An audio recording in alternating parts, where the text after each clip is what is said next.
Jai Gurudev Mani Bhaiya. And today I would like to ask you about some of the secrets of Satsang. Satsang is something that is very close to many people's hearts, and it is not necessarily done only when we come together as a community. Satsang happens when someone is cooking food at home and then they are singing, and that is Satsang. Some people are singing when they are in the bathroom, and that is also Satsang for them.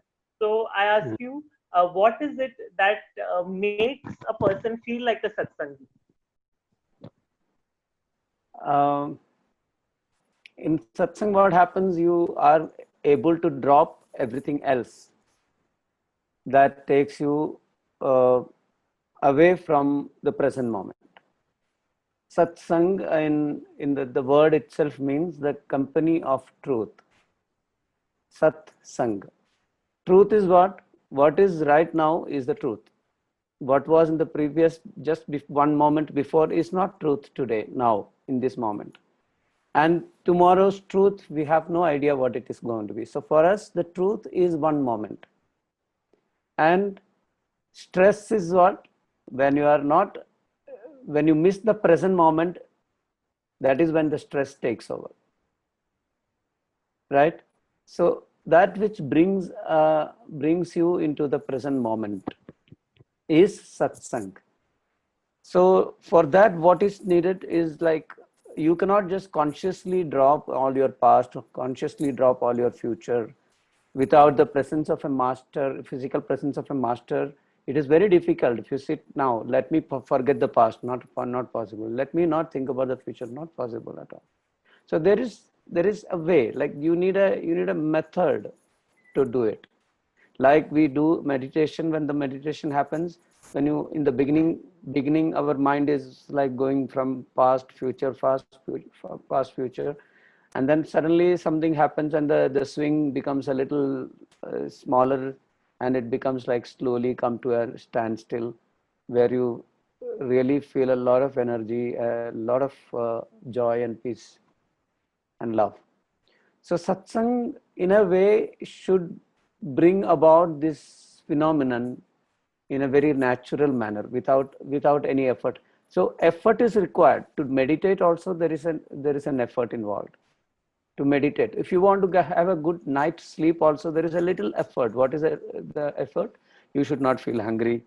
You should not like the room should be properly ventilated, and the freshness should be there, and there should not be light, there should not be any noise. So meditation also, you have to find a comfortable place for you to sit, and when you sit for 20 minutes, you should not have any distraction, any discomfort in the posture, all this. So satsang also, initially it is an effort. What is the effort? An effort to become effortless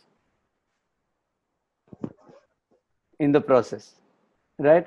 So sound, music, all that we do, like gan, gyan, dhyan. Gan, gyan, dhyan translated as music, wisdom, and meditation. These are the components of a satsang. Like this is what we do in Art of Living Satsangs. And knowledge, and it's all, there is no like, you cannot say like from now this moment onwards I'll sing. After a while, we fix a time in the clock, in the reminder, and say like after 21 minutes or 22 minutes, stop singing and go to the next program. Like, not possible at all. It's a journey. It's a journey. Determined. A part of the journey is determined. A part of the journey is in that moment. You cannot write the script of your journey completely 100%, and you cannot say I will not deviate from the script at all. Then it is not an enjoyable journey. There is no purpose of doing such things. It's very mechanical. So the purpose of satsang is to be natural, leaving out all the mechanical things, including the effort. So what I do normally is, as a satsang leader, a person who conducts satsang, I make a plan in the mind. This is what I share with somebody asks me, a new upcomer, upcoming singer asks me, Bhaiya, what to do how do you prepare for a satsang? So what I do is I make a list of songs, thinking about the place, thinking about the people, how they are. I mean, are they into satsang? So do they know all these songs? So I even asked some of them, the people, the main people there, what all songs would you prefer? Or you want me to sing?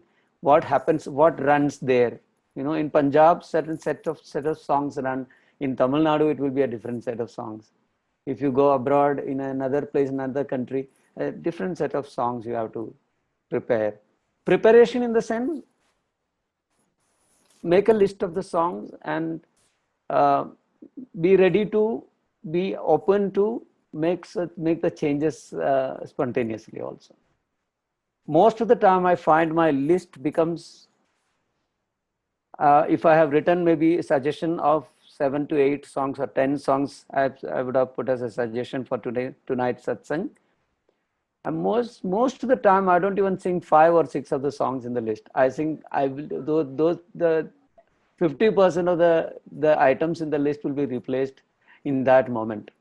Not because you are not prepared to sing those songs, not because somebody asked you to sing, but that moment demands something. So you have to go by that in that moment. So that is when, if you are not in the moment, the people also will get disconnected. So the first and foremost thing of a singer, a lead satsang singer, is to connect with the moment and then leave it to the moment. Satsang has to happen.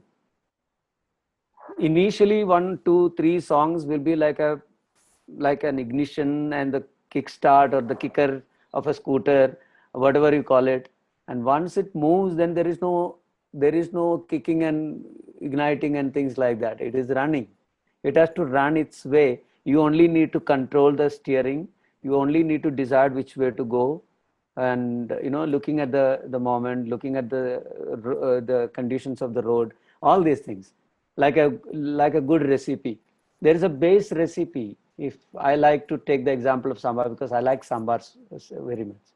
Sambar recipe, and you can have 1 million different recipes of sambar, same sambar, but every sambar tastes different. You may, Sunil, being from that part of the world, you may like a certain set of spices extra in your sambar. From this part of the world, when I make a sambar, I have some impressions of my mother, how she has cooked the sambar in my childhood times. So I have some favorite spices in my taste buds. They will not be satisfied without getting that. So, but there is a basic plan. You cannot make something and call it sambar. Sambar has a basic structure. So if you have a structure in your mind when you do something, especially in satsang, as a singer, I do this. I have a structure in my mind. And then today, my taste buds are a little more sensitive. I don't want so much spice. I reduce the spice. I add a little more like tamarind to make it a little slightly different taste. But the base recipe, the base thing will be the same. So similarly, the moment, that day, that moment will demand something. As a good satsang leader, as a good satsang singer, you have the moral responsibility to respond to that call from within. No? And people out there, how do you like a sambar? If there are 10 people sitting in a dinner, all the 10 people will not have the same kind of liking for any particular taste or anything, but you have to satisfy all of them. You have to get connected with the food. They have to get the feeling of fullness after having the food. So the way is to go by what it is, and you can ask them, you can feel it. In satsang, you cannot use much words and no interaction, which song you want. All these things are not possible. It is a little subtler feeling that you have to go by that, look at the people, and if they're sitting like idle, dull, you have to give them a little pepper shot somewhere in the salad. You can put a little more pepper and a little ginger, things like that, and make it a little more spicy. And at times people are very active and very bubbling with enthusiasm. They're all jumping and dancing. All their eyes are dilated, pupils are dilated, and their breath is like moving up and down, like so much excitement. You can't leave them like that. The purpose of satsang is not to create restlessness in anybody. You have to bring them back to themselves. There you have to tell them, you please settle down, have this nice, lemon drink or something like that. You settle down, and then, so all this has to happen in that moment in a satsang. You have plenty of songs. Art of Living has produced so many songs, so many nice songs which can be used. So I don't get stuck to a set of favorite songs ever. Who am I? If I'm singing my favorite songs, I can sit at my home and sing. Nobody will stop me. But when I'm with the people, I want them to connect with the moment, and I have the clear idea about why I am doing this and what they have to look for from the satsang. Then I have a responsibility to respond to the stimuli or the feeling that I have, genuine feeling. For that, you have to leave out all the set rules and principles of satsang at times and do something. Every time, in every satsang, something new happens in my rendering. The co-singers also ask me sometimes, Bhaiya, aapne wo jo, you know, when you sang that one line, you added a different gamaka in that. What is it? What is it? And I may not remember.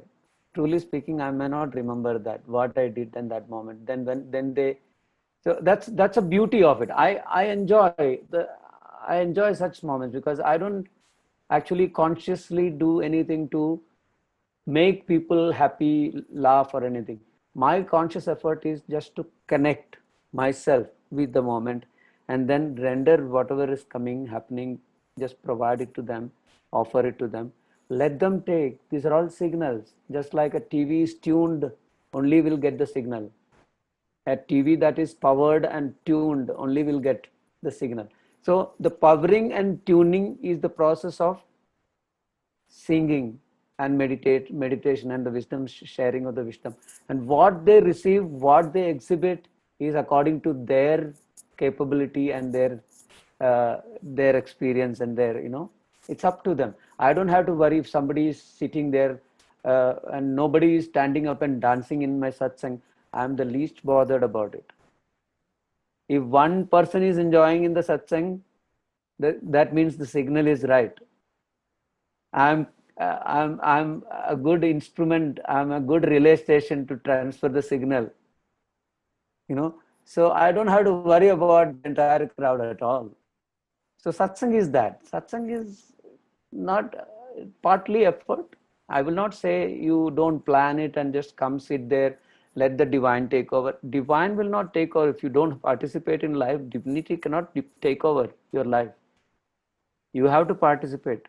You have to put in your part. Whatever is capable, expected of you, you have to provide that first. Offer that. The rest of the thing will take care. What I do is I am connected with my master mentally. So my gift is in this life is that I have been given a chance to conduct satsangs so many hundreds of times with Gurudev. So uh, what happens is like when I'm able to do anything in front of Gurudev, the same thing should happen when he is not there physically present also, right? So that is my prayer. Actually, in the first place, it's not even an effort. It's my prayer that I should be blessed to fit in there like that. So when I'm connected with my master mentally, I have a prayer, please take over. and it happens. Thank you, Bhaiya. You gave us the recipe for the sambar of satsang, which is always very tasty. And so you said that how first we need to have a plan that this is what we are making, like you said about sambar, and then have the basic ingredients in mind, but the freedom to keep yourself ready to change it and improvise in the present moment. For anyone who comes to the ashram, Bhaiya, after Gurudev, the two most favorite things are usually bhajan and bhojan. Both are equally important, and you have connected them beautifully today by giving us the recipe. My next question is that just like we have three types of food, the sattvic, tamasic, and rajasic.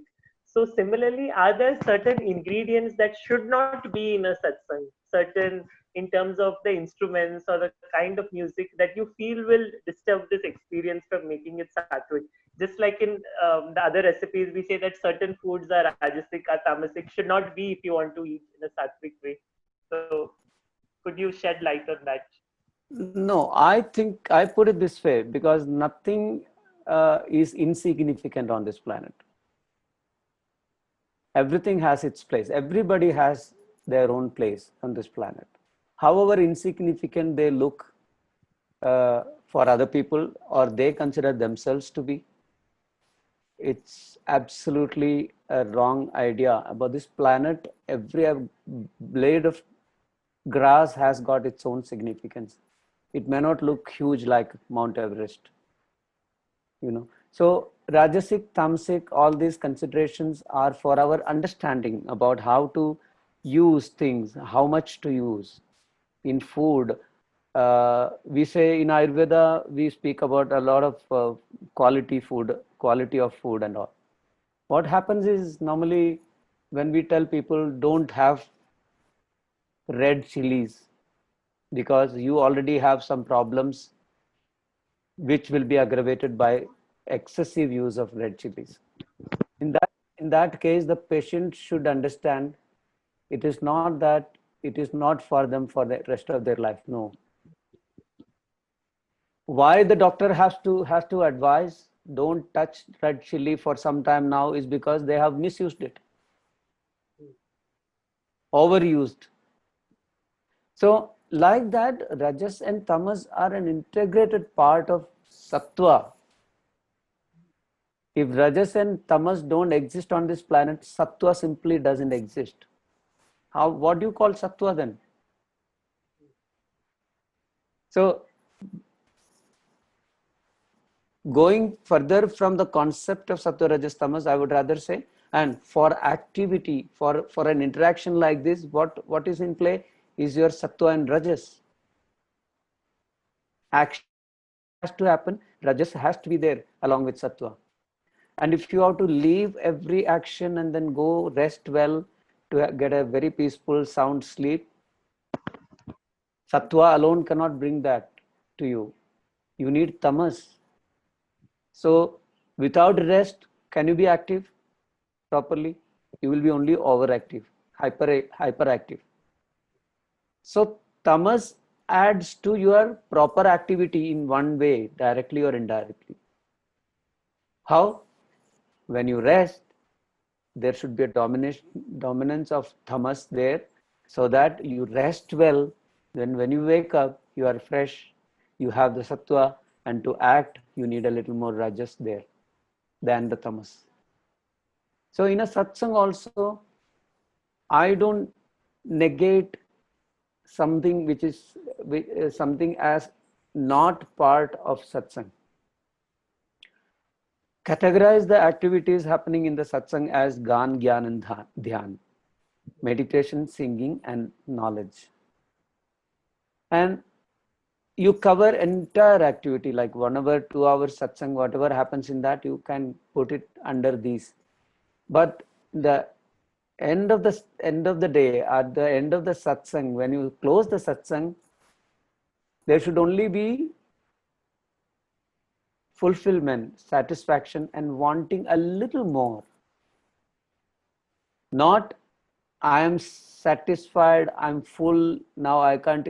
I mean, when you eat a dish, if you like rasagulla And if you can have one or two rasgulla easily, don't go for the third one, even if you are provided with one more extra, because that kills the taste of the previous rasgulla also.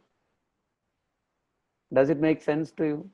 So the Yes, please. quantity and quality both go hand in hand. It's not just one quality alone, quantity also matters. And there is a place for everything in this planet. And in satsang also, there can be some very dancing numbers, and there should be a balance of. And Gurudev has said this in one of the old talks, Krishna's birthday. I don't think it is done. The video recording was not done. It's a beautiful song. It's a reference for me, actually.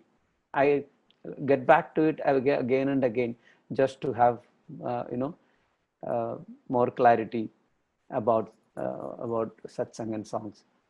He says, Bhakti, Yamuna river is a symbol of bhakti in Krishna's story.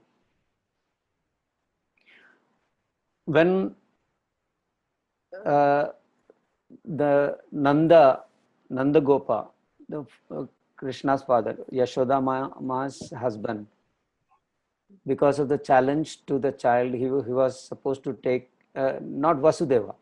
Vasudeva was supposed to take him to Nandagram, where Yashoda and Nanda were living. So at that moment, he was carrying the baby, newborn baby, on a basket on his head. The story is known to everybody. When then Yamuna, he had to cross the Yamuna river, and it was flooding, it was raining, and then there was no way. In the middle of the night, he could not have expected somebody to come to help him out. So he prayed, let me cross the river, otherwise the child is in danger. Then river Yamuna parted way and gave way for him to walk through, and then he walked across the river on between the water, and then suddenly started coming up. The water level started coming up slowly, slightly coming up, and then up to the nose, the level came up. Vasudeva was hardly able to breathe. And what Krishna did, the child baby did, he put his foot out, one foot out of the basket, so that Yamuna water touches the foot of the divine, and it subsides again. It came down, recedes. What does it say? In satsang also the same thing he says happens. What is happening in a satsang? The energy, the bhajan, the bhakti is coming up. You're singing and you're dancing, and it reaches a peak where you cannot hold it anymore. And that is a peak of bhakti, joy, celebration, everything. Then it gets a glimpse of the divinity, then it starts receding again. So the satsang cannot be left at that level. The people have to be brought back to them in a satsang.